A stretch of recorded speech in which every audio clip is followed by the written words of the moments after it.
안녕하십니까. 행복한 안식일 저녁입니다.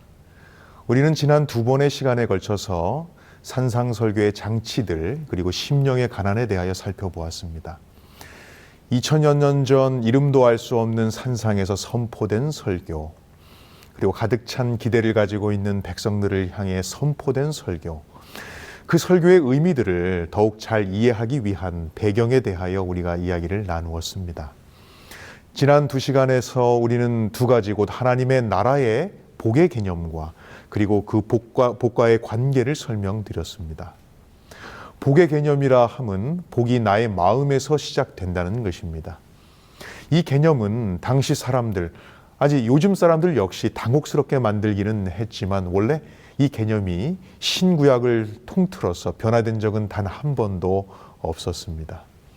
내가 얼마나 부자인가, 그리고 내가 얼마나 멋진 외모를 가졌는가, 그리고 얼마나 높은 지위의 사람인가 등과도 같은 소유의 개념, 그런 개념이 아니라 존재의 개념, 바로 내부의 상태, 그리고 마음에서 시작되는 것임을 성경은 말하고 있고 예수님은 말하고 있는 것입니다.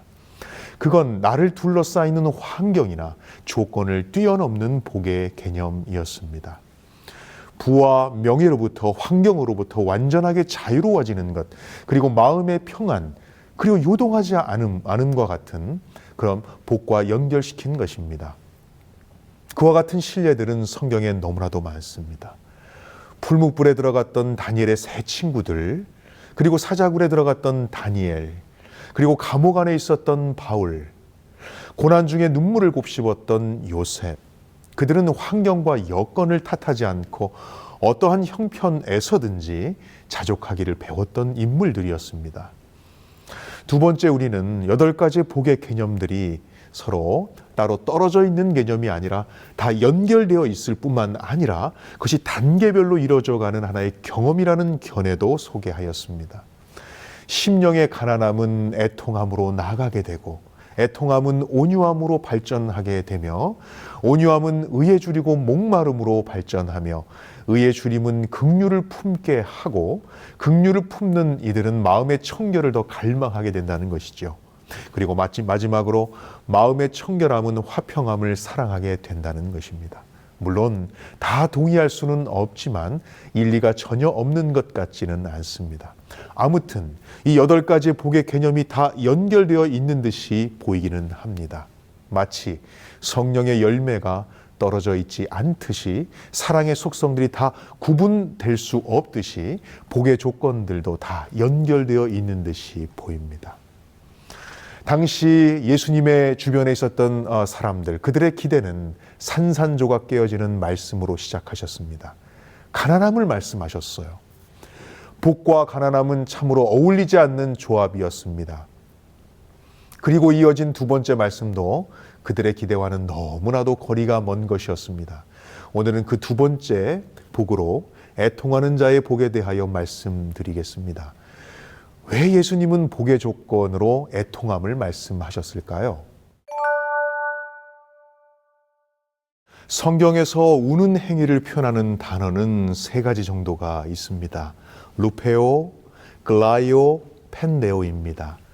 루페오는 근심과 관련되어서 또 괴로움으로 인한 슬픔을 표현하는 아주 보편적인 용어입니다. 겟세마네 동산에서 제자들이 근심을 품었던 그것을 예로 들 수 있겠습니다. 슬퍼서 운다는 사실을 더 다른 말로 표현하면 끌라이오라는 단어가 사용됩니다. 그래서 영어에서는 이것을 위브로 번역하였죠. 그런데 이 본문에서는 이 2가지 용어가 쓰이지 않았습니다. 세 번째 단어인 바로 동사 펜데오가 쓰였는데, 이는 이미 닥쳐 있는 혹은 임박한 불행 때문에 우는 행위를 내포한다고 합니다. 영어에서는 mourn 혹은 lament로 표현되는데, 이것은 슬퍼하여 고난 중에 울다의 표현 중에 가장 강력한 표현으로 이해된다고 합니다. 정확하게 루페오와 펜데오가 구별되어지는지는 그 용례를 통해 알 수는 없지만, 펜데오가 아무튼 더 강력한, 더 강한 강도로 슬퍼하며 우는 상태를 나타내는 듯이 보여집니다.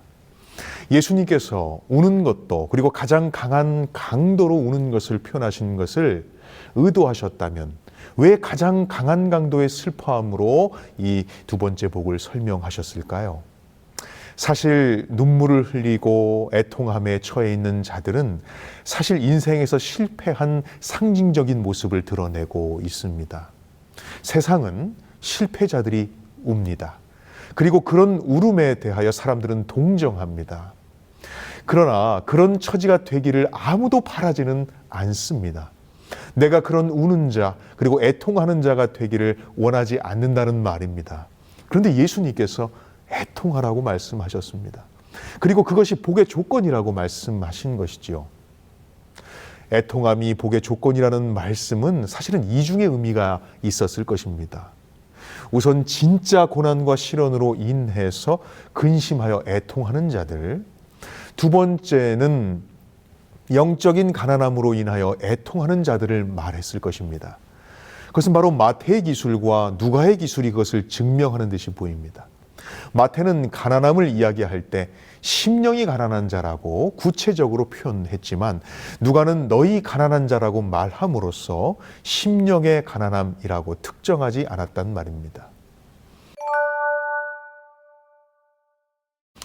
1차적으로 위로가 필요한 물질적 그리고 육체적 가난함으로 평생 동안 억압당하고 배고프고 줄인 자들에게 하나님의 나라가 그리고 배부름이 그리고 웃음이 필요했던 것은 아닐까요? 문제는 늘 산적해 있습니다. 고난이 엄습해 오지요. 헤어나올 길이 없어요. 답답하고 가난하고 배고픕니다. 분명 이들에게는 하나님의 위로는 절대적으로 필요한 듯 보입니다. 예수님의 말씀을 듣고 대부분의 가난하고 고난 중에 있던 자들은 위로를 얻었을까요? 당신은 늘 전쟁과 사고가 끊이지 않았을 것입니다. 한 집 건너 아버지를 잃은 자들이 있었을 것이고 또 한 집 건너 아들이 죽은 집들이 흔했을 것입니다. 아마 과부로 아들을 잃은 가정에서 아들이 없는 상태, 그래서 미래가 보장되지 않은 집들이 아주 흔했을 것입니다. 경제적으로도 어려워서 굶는 집들이 허다했을 것입니다. 끼니를 걱정하며 밤잠을 설쳐야 하는 집들 말입니다. 고난과 배고픔은 일상이 되었을 거예요. 그 결과 과부와 고아가 된 이들의 눈에는 정말 눈물이 끊이지 않았을 것입니다. 가난함으로 배고픔을 이기기 위해서 물배로 허기를 달래며 밤을 지새워야 했을지도 모릅니다. 마치 이것은 우리의 인생을 대변하는 것 같아요. 문제들로 가득 차 있지요. 눈물 흘릴 일이 많습니다. 닥쳐오는 문제가 늘 가득하지요. 이미 있는 문제도 가득합니다. 웃는 날은 조금, 우는 날은 가득 차 있습니다. 그렇습니다. 그것이 인생이고 우리의 삶인 듯 보입니다. 애통함으로 가득 차 있는 인생들 말입니다. 그래서 아이가 태어나자마자 너무나 슬퍼서 우는지도 모르겠습니다. 그런데 성경은 말이죠. 우리에게 다음과 같이 말합니다. 에레미야 애가 3장 33절입니다. 주께서 인생으로 고생하게 하시며 근심하게 하심은 본심이 아니시로다. 예레미야는 우리에게 허락된 고생과 고난과 시련이 하나님이 허락하시는 것도 있다고 말하는 것입니다. 그것을 허락은 하시되 근심하게 하는 것은 그분의 뜻이 아니라고 하시는 것입니다. 고생은 주시는데 근심하지는 마라. 그것은 내 뜻이 아니다라고 말씀하시는 것이지요. 히브리서 12장 10절입니다. 저희는 잠시 자기의 뜻대로 우리를 징계하였거니와 오직 하나님은 우리의 유익을 위하여 그의 거룩하심에 참여케 하시느니라. 그렇습니다. 이 본문의 말씀은 오직 하나님은 완전하시다는 전제 속에서 나오는 표현입니다. 하나님이 고난을 주셨다고? 걱정하지 마. 하나님은 완전하셔. 주실 때는 다 이유가 있는 거야. 내가 다 경험해 봤다니까. 고난 뒤에 복이 올 테니 걱정하지 마시게. 그렇습니다. 바울은 다분히 경험을 근간으로 하는 고백으로 이 글을 쓰고 있습니다. 믿음의 경험이지요. 간증이지요. 오직 하나님은 우리의 유익을 위해 그렇게 하신다는 것입니다. 오직 우리의 유익을 그리고 하나님의 거룩하심에 참여케 하기 위해서 그래서 때로는 징계도 주시고 고생도 하게 하시고 근심도 하게 하신다는 것입니다. 바울은 아마 이 고백을 하면서 많은 생각을 했을 것입니다. 매 순간순간마다 받아들이기 힘들었던 순간마다, 가혹하게 보였던 시련마다 그것이 축복이 되었음을, 그리고 부메랑이 되어서 그 화가 복이 되었음을 고백하고 있는 것입니다. 시편 119편 71절에는 고난 당한 것이 내게 유익이라. 이로 말미암아 내가 주의 율례들을 배우게 되었나이다. 고난 당한 것이 내게 유익이라? 이로 인해 내가 주의 율례를 배웠다고 다윗은 고백하고 있습니다. 사랑하는 여러분, 언제 이것들을 정말 깨달을 날이 오게 될까요? 우리의 가난함과 또 때로는 억압과 고난이 언제 복이 되어 돌아올까요? 산상보훈에는 화이트 부인은 다음과 같이 이야기했습니다. 세상의 쾌락을 앗아가는 혹독한 재난이 오히려 우리의 눈을 하늘로 향하게 하는 수단이 될 것이다. 슬픔을 당하여 예수님 안에서 위로를 구하는 일이 없었더라면 결코 그분을 알지 못했을 사람들이 많이 있다고 말했습니다. 화이트는 혹독한 재난이 혹은 재산상의 손실과 불이익이 우리를 고통스럽고 애통하게 하지만 우리의 눈을 하늘로 향하게 하는 계기가 될 수 있다고 말하고 있습니다. 그런 슬픔으로 인해 오히려 하나님의 위로를 구하게 되고 그 계기로 하나님을 더욱 잘 알게 될 축복의 길로 나아갈 수 있게 되었다고 말하고 있는 것입니다. 이어서 산상보훈은 말합니다. 우리도 시련이 유익이 됨을 배우며 주님의 징계를 경시하지 말고 하나님께 책망받을 때 낙심하지 않도록 해야 한다. 시련으로 인해 애통하는 자, 고난의 강을 건너가면서 눈물을 흘리는 자, 때로는 하나님의 책망을 받아서 슬픔에 빠져 우는 자들은 낙심하지 말아야 한다고. 그런 울음은 헛된 울음이 아니라고 우리 주님은 말씀하고 있는 것입니다. 그것이 축복으로 돌아온다. 그리고 축복의 시작이 될 수 있다. 그렇게 말씀하고 있는 것입니다. 마치 욥의 경험처럼 말입니다. 욥은 다음과 같이 고백했어요. 볼지어다 하나님께 징계를 받은 자들에게는 복이 있나니 그런즉 너는 전능자의 징계를 업신여기지 말지어다. 하나님은 아프게 하시다가 싸매시며 상하게 하시다가 그의 손으로 고치시나니. 욥은 말이죠. 자신의 애통함이 변하여 복이 될 것임을 예상했던 것일까요? 그가 하나님을 불신하여 고생했던 지난날을 다 내려놓고 하나님의 징계하심의 복을 깨닫고 난 뒤에는 육체는 다 갈기갈기 찢어졌고 가족들은 다 흩어졌고 죽었고 그의 재산은 온데간데 없었지만 내가 전능자의 계획 안에 바로 자신이 속해 있음을 확신하고 난 후에는 그가 다시 싸매실 것임을, 고치실 것임을 고백하며 자신의 불행을 복으로 승화시키고 있는 것입니다. 사랑하는 여러분, 고통에도 뜻이 있을까요? 쉽게 위로하는 말일까요?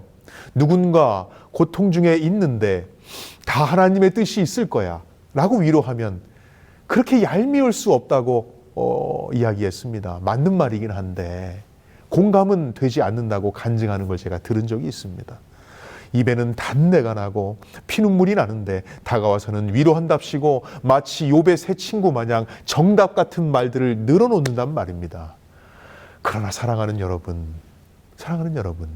근데 어떻게 합니까? 그게 유일한 답인 것을요. 일본에 미즈노 겐조라는 학생이 있었습니다. 그가 초등학교 4학년 때 이질 때문에 뇌성마비에 걸렸습니다.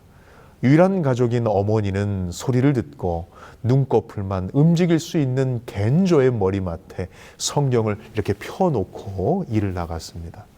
어머니가 집에 돌아오기 전까지 움직일 수도 없었어요. 겐조가 볼 수 있는 것은 오로지 성경, 펼쳐져 있는 그 성경 한 장뿐이었습니다. 정말로 하나님이 세상을 창조했다면 지금 나를 이렇게 만든 것도 하나님이라는 생각에 막 분통이 터졌어요. 억지로 성경을 읽지 않으려고 노력했습니다. 그런데 지극정성으로 돌봐주시는 어머니와 그리고 매주 빠지지 않고 찾아와서 복음을 설명해 주시는 그 목사님 때문에 조금씩 마음문을 열게 되었어요. 그러다가 하루는 고린도전서 12장을 읽고 있다가 그 표현, 내 은혜가 내게 족하다는 그 바울의 고백을 바로 자신을 향한 말씀으로 받아들이게 된 것입니다. 그 말씀에 겐조를 감싸고 흔들어 깨웠고 자신의 고난과 슬픔의 이유를 그가 받아들이게 된 것입니다. 그날부터 겐조는 눈꺼풀만 움직일 수 있는 상황에서도 시를 지었지요. 그의 시는 일본 사람들에게 삶을 변화시키는 용기의 글이 되었습니다. 그가 쓴 괴롭지 않았더라면 이라는 시의 일부분입니다. 만일 내가 괴롭지 않았더라면 하나님의 사랑을 받아들이지 않았을 것을, 만일 우리 주님이 괴롭지 않았더라면 하나님의 사랑은 나타나지 않았을 것을. 그렇습니다. 고난에도 다 뜻이 있음을, 또 이유가 있음을, 마침내 복이 되어 돌아올 수 있다는 그 고백의 신앙을 그가 하게 된 것입니다. 왜 고난을 주시는가? 화잇은 그의 적절한 권면을 우리에게 주셨습니다. 이들에 의해 채석되어 깎이우고 끌로 새기어지고 갈리고 다듬어지는 것은 고통스러운 과정이다. 또 회전 연마기 속으로 들어가는 것도 힘든 일이다. 그러나 그 속에 들어간 돌은 하늘 성전의 제자리를 채우는데 부족함이 없게 준비되어 나온다. 쓸모없는 물건을 위해서는 주께서 그처럼 신중하고 철저한 작업을 하지 않으신다. 오직 그분의 보석만이 궁전의 식양대로 다듬어진다라고 이야기했습니다. 고난을 주시는 이유, 하늘 성전을 채우기 위해 그런 돌이 되기 위해서, 알맞은 자리에 들어가기 위해 다듬어지는 아주 고통스러운 과정이지만 쓸모있는 재료가 되기 위해서 고난과 시련을 허락하신다는 말입니다. 다듬어지고 연마된 보석만이 하늘 궁전의 일부가 될 수 있을 것입니다. 두 번째는, 이 애통함의 이 두 번째는 자신의 죄됨을 절감할 때 나타나는 애통을 의미합니다. 두 번째 애통함의 본질은 마태가 영적인 가난에 대한 애통이라고 표현한 연장선이라고 볼 수 있습니다. 이는 현재 고난의 상태를 애통하는 것과는 본질적으로 다른 것으로 표현한 것입니다. 영적인 자신의 상태를 바라보면서 갈망하는 마음을 나타내는 것이죠. 내가 가진 것이 없다. 더 가지고 싶다고 영적인 갈망을 드러내는 바로 그 애통함에 적용할 수 있습니다. 아주 특별하고 강한 갈망을 나타내는 것입니다. 영적인 갈급함이 심하여 애통함으로 드러나는 것입니다. 이는 영적으로 늘 가난함을 애통함으로 대하는 태도를 가진 사람들이 얻는 복에 대한 이야기입니다. 영적 가난 속에서 완전의 표준에 달하기를 열망하는 자들을 지칭하는 것이지요. 바울은 그런 자들에 대해서 다음과 같이 설명해 놓았습니다. 로마서 7장 24절, 오호라 나는 곤고한 사람이로다. 이 사망의 몸에서 누가 나를 건져내랴. 어떻게 이러한 영적인 가난함으로 인도될 수 있을까요? 로마서의 이 고백은 사실 변화된 사람의 영적인 갈급함의 고백인가, 아니면 절망에서 헤어나오지 못하는 사람의 고백인가, 이 두 가지의 많은 논란이 전 시대마다 있었습니다. 저는 전자의 고백처럼 들리지요. 그 강렬한 열망처럼 말입니다. 십자가를 깨닫고 난 후 갈급함으로 가득 차 있는 것이지요. 십자가를 경험하는 것이지요. 사람이 십자가에 들리신 예수를 바라볼 때 사람은 비로소 인간의 죄가 무엇인지를 분별하게 됩니다. 주님을 십자가에 못 박은 것이 자신의 죄라고 하는 인식을 하게 되는 것이죠. 그런 그의 삶은 가장 좋은 친구 예수를 버리고 그분의 선물을 모독한 것임을 드러내게 되는 것입니다. 그런 죄된 행위로 인해서 예수를 십자가에 못 박은 것이죠. 그의 죄가 예수의 심장을 찌른 것입니다. 비로소 자신의 죄를 깨닫게 되는 것이지요. 그리고 죄가 가져온 예수의 고통을 보게 되는 것입니다. 그런데 어떻게 하고 있는지, 나는 어떻게 하고 있는지 확인하게 되자 경악을 금치 못하는 것이지요. 말로 다 할 수 없는 은혜를 입었는데 배은망덕과 반역의 삶으로 일관된 생애를 살아왔음을 그가 보게 됩니다. 산상보훈에 보면 이런 말이 있습니다. 그는 넓고 어둡고 깊은 죄의 심연에 의해서 하나님과 분리되어 있어 가슴이 찢어지는 슬픔을 느낀다. 본문에서 말하는 이 두 번째 적용의 애통은 바로 이런 것입니다.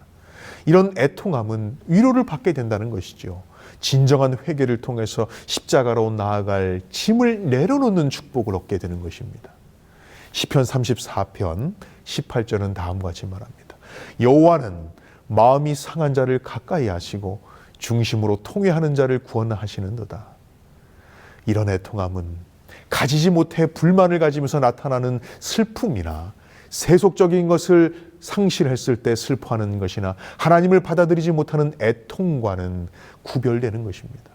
통회하는 자의 마음의 상태는 다음과 같지요. 마음속에 미안함과 죄송함으로 가득 차게 됩니다. 자신의 죄로 인해 사랑하는 분에게 고통을 안겨줬다는 송구함으로 가득 차게 됩니다. 자신의 과오를 고백하고 깨끗하게 되기를 소망하게 되죠. 사랑하는 분을 향한 애정이 더 뜨거워지는 것입니다. 이러한 통회의 항으로 눈물을 흘리는 것은 기쁨을 수반하는 것이죠. 사랑하는 여러분, 눈에는 눈물이 흐르지만 마음속에는 기쁨으로 가득 차게 되는 바로 그 애통함을 말하고 있습니다. 마음에는 간절함으로 거룩함을 사모하게 됩니다. 그리스도의 품성을 담기를 바라게 됩니다. 감사함으로, 고마움으로 가슴은 터져버릴 것 같습니다. 이런 애통함은 반드시 복을 받게 된다고 예수님은 말씀하고 싶으셨던 것입니다. 주님은 우리가 슬픔과 상한 마음으로 짓눌려 있도록 버려두지 않으실 것입니다. 내가 그런 자들을 가만둘까 싶으냐? 우리 주님은 우리로 눈을 들어 당신의 자애로운 모습을 보기를 바라시고 계십니다.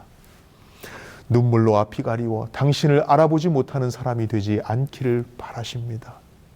이것이 2000여 년 전 이름 모를 한 산에서 그렇게도 애통하는 자가 받을 복에 대하여 말씀하신 것은 아닐까요? 애통하는 자, 주님의 말씀을 지키기 위해 씨름하는 자들이 이 세상에서 당했던 눈물을 주님께서 닦아내어 주실 것입니다. 아버지의 위로하심이 애통하는 모든 재림 성도들에게 함께 하시길 빌며 말씀을 줄이겠습니다.